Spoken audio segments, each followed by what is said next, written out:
ഹരിനാമ കീർത്തനത്തിലേക്ക് സ്വാഗതം.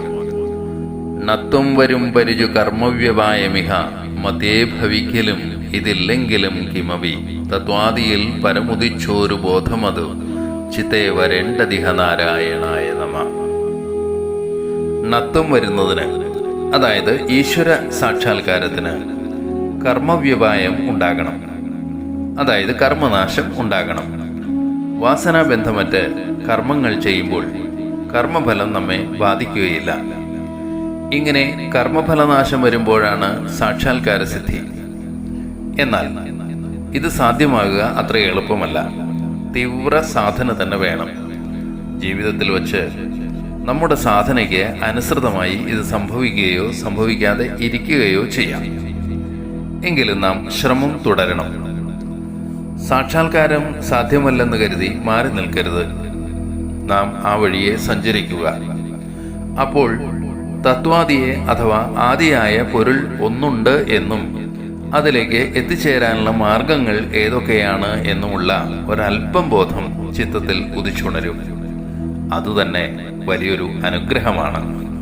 ഓരോ ജീവനും ഓരോ വഴിക്കാണ് സഞ്ചരിക്കുന്നത്. ഒരാളുടെ വഴി മറ്റൊരാൾക്ക് സ്വീകാര്യമായി കൊള്ളണം എന്നില്ല. വാസനാബന്ധങ്ങൾക്ക് ഇതിൽ വലിയ സ്വാധീനമുണ്ട്. അതുകൊണ്ട് നമ്മുടെ കർമ്മങ്ങൾ വ്യത്യസ്തമാകുന്നു. വാസനാബന്ധത്തിന്റെ സ്വാധീനത്താൽ ചെയ്യപ്പെടുന്ന കർമ്മങ്ങൾ ജന്മജന്മാന്തരങ്ങളിലൂടെ തുടർന്നുകൊണ്ടിരിക്കും. അപ്പോൾ മുക്തി എന്നത് ഒരു കിനാവ് മാത്രമാകും. യഥാർത്ഥത്തിൽ നാം ജീവിച്ചിരിക്കുമ്പോൾ തന്നെ മുക്തിയുള്ളവരാകണം, അതായത് ജീവൻ മുക്തരാകണം. അങ്ങനെ സാധ്യമാകുന്നവരുണ്ട്. അവരാണ് പരമപദത്തെ പ്രാപിക്കുന്നത്. ആസക്തി കൂടാതെയുള്ള കർമ്മങ്ങൾ കൊണ്ട് അവർക്ക് ബന്ധനം ഉണ്ടാകുന്നില്ല. എന്നാൽ ഭൂരിപക്ഷം പേരും വാസനയ്ക്ക് അടിമകളാണ്. അങ്ങനെ തുടർന്നുകൊണ്ടേയിരിക്കും. എങ്കിലും ശ്രമം ഉപേക്ഷിക്കരുത് എന്നാണ് ആചാര്യപക്ഷം. നമ്മുടെ ലക്ഷ്യം എന്താണെന്ന് മനസ്സിലാക്കി മുന്നോട്ട് നടക്കുക. ലക്ഷ്യബോധം തന്നെ വലിയൊരു കാര്യമാണ്. ഒരു ലക്ഷ്യവും ഇല്ലാതെ അലയുന്നതിൽ എന്താണ് അർത്ഥം? അതിനാൽ ഉള്ളിൽ ബോധമുറയ്ക്കട്ടെ. ബോധമുറയ്ക്കുന്നതിന് വേണ്ടിയുള്ള പരിശ്രമങ്ങൾ ഉണ്ടാകട്ടെ. അതുണ്ടാകുന്നതിനും ഹരിനാരായണന്റെ അനുഗ്രഹം വേണം.